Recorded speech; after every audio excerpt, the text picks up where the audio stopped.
Hello and welcome to the second of 3 videos reviewing the mods that were used to make our series more interesting. Last time we covered weapons, power, shields and how they add additional variety and strategy to Space Engineers, but with all that extra power we now have to counter that with a suite of mods for enhanced difficulty. So this is Space Engineers Hardcore mode. Now first up we have Modular Encounter Systems by Meridius 9. MES is a framework for spawning PvE encounters. On its own it does nothing, but combined with a compatible NPC pack, Space Engineers takes on a whole new life with unique AI behaviours, wave spawning, AI bases and boss encounters. We paired MES with 3 NPC packs: Assertive Combat Systems by Splitsy, Corruption PvE Combat by Meridius 9, and Reavers Terror of the Verse, also by Meridius 9. Each of these packs offers complete unique experience, adding some difficulty to the Space Engineers that the vanilla encounters cannot.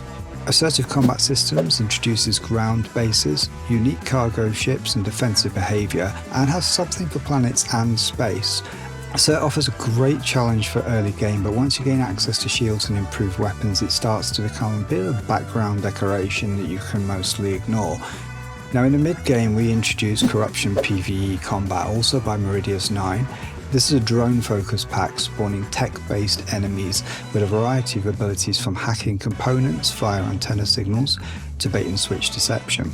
Some drones are scouts, some espionage, and some actually use hunter behaviour. Corruption adds a lot of variety to the game, but we are limited to low-gravity environments with this, so you can retreat to a planet for a break from all that madness. For a late game challenge we added Reavers Terror of the Verse. Based on the Reavers from the television series Firefly, Reavers are a highly aggressive faction that cruise around honing in on movement and antenna signals. Once a Reaver's locked onto you, it's a battle to the death, and because Reavers can fly in any environment, nowhere is safe. Also, Reavers can use Defense Shields mod if you have it installed, so that evens up things.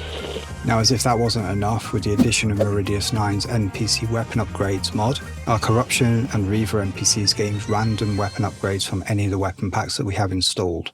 Now, MES is a tough mod to demonstrate fully since the full effect of the mod only comes through in proper play, so you can watch our series 2 Idiots on a Mission for the complete picture, but for the sake of an over-dramatic test we're going to be using the Wave Spawner command to force MES to throw a bunch of enemies at this convention centre. Now for this test of MES we've extended the exhibition centre, we've added a large shield to the entire area, and we have doubled up on the power supply here just to make sure this shield is absolutely massive. The other exhibits for the weapons have now gone.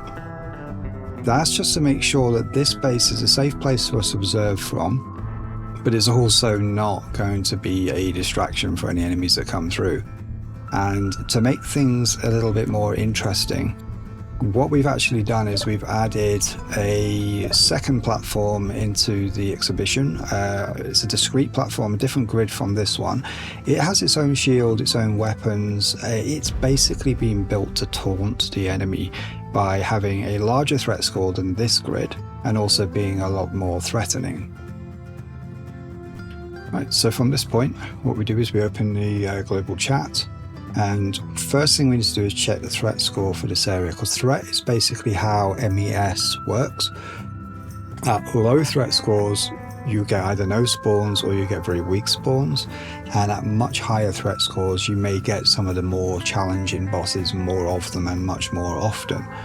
So threat is basically measured in an area of 5 kilometers around you, so wherever you are, all your own possessions within 5 kilometers, that contributes to your threat score. And to get that, you just type /MES in capital letters .GTS. That's get threat score.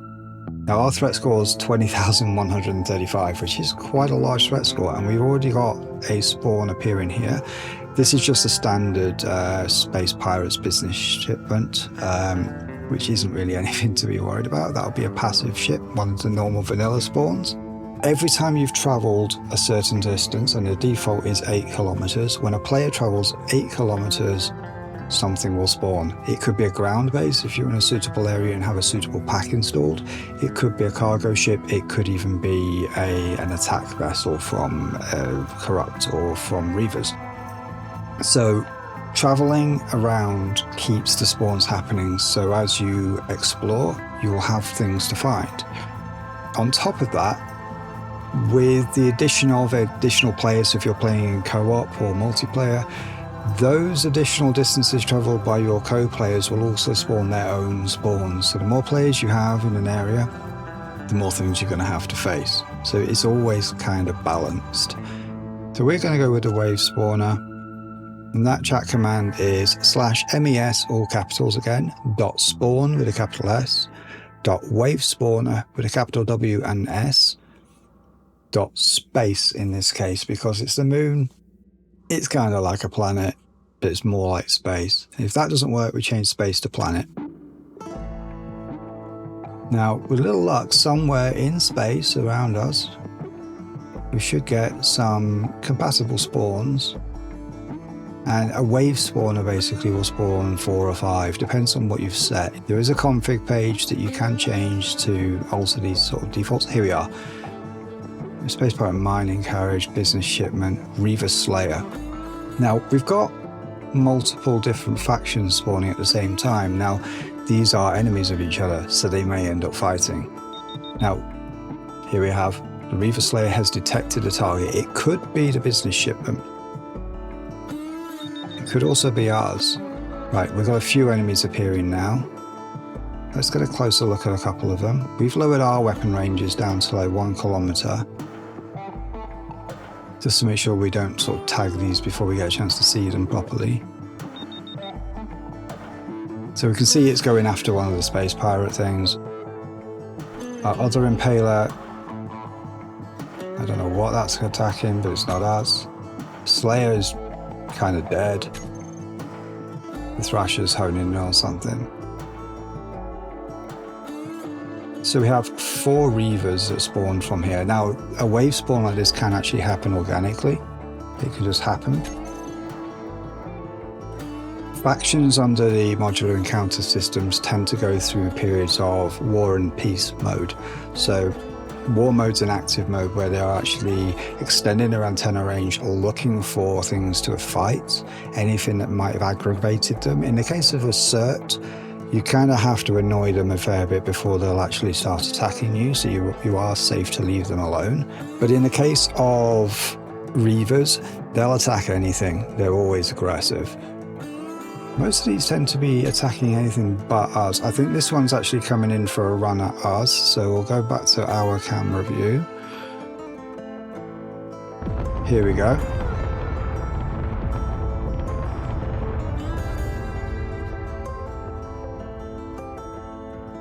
Now I think that guy spawned with some shield, but they tend to be weaker. But with the fact that they can be persistent and they come in numbers, and the Reavers also exhibit kind of territorial behavior, once they detect you in an area, they will keep spawning to come after you more, so it's usually best practice to move on. But if it's a base, you don't get to do that. So once your base has been discovered, you really need to start looking at your defenses. Now the shields we have in here are quite enough to deal with a lot of these, but once they start coming in greater numbers, you can find your shields start to get worn down, and it's more of a problem for your ships, because your ships are not going to have station quality shields. So you will find that a bunch of Reavers can take down your shield, and even on a more advanced ship, quite easily, just through sheer firepower and numbers. Corrupt could go one stage further. If you have your antennas turned on, they could actually scramble your blocks, turning things on and off, changing settings, which can ultimately take your shields down, send your ships off in one direction you don't want to go in, and disable your weapons, also renaming all your stuff so it's harder to fix it later. So corrupt hacker drones are particularly challenging, although you could just turn your antenna off, but then that adds additional problems, because without your antennas it's very hard to see each other and coordinate with other players and to remote control things. So there's a balance that has to be had there. So let's have a little closer look at this. So these do have full interiors.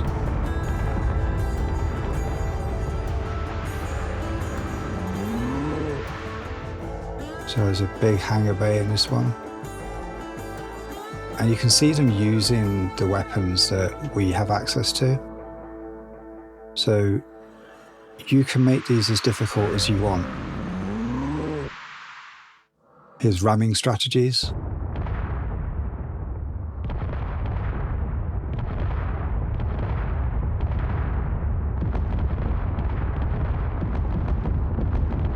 In our series, we also wanted to slow down progress enough to enjoy the early game and the mid game a little bit more. So we introduced AQD Vanilla Ore Distribution by Enenra. Vanilla ore distribution dramatically changes the way you find ores.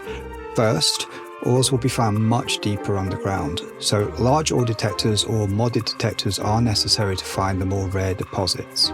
Second, ores are more spaced out and in much larger deposits, so you won't be able to just land in one spot where you'll find all your main ores in one place. But when you do find an ore deposit, it is well worth setting up a mining station to fully take advantage of it. And most significantly, the ores have been redistributed across the planets. Platinum can now only be found on Mars, nowhere else. Cobalt can only be found on the starter planets, such as Earth-like Pertam and Triton. Silver can only be found on the moons and in the asteroids, and gold can only be found on the moons. Lastly, uranium is limited just to the alien planet. Now this makes it essential to visit multiple planets and moons to find all of the supplies you need for the advanced technologies like shields, jump drives and reactors. So to recap, we used modular encounter systems along with assertive combat systems, corruption and reavers to add some challenge to the early stage of the game, along with NPC weapon upgrades to even the odds. We also used AQD vanilla ore distribution to slow down development and ensure that we get to enjoy multiple locations and experience greater resource challenges on the way to the end game. So we hope you'll enjoy playing Space Engineers in this hardcore mode with these mods as much as we did. And I'll be back soon with a third video in the mod series about the quality of life mods that we used. So we'll see you soon.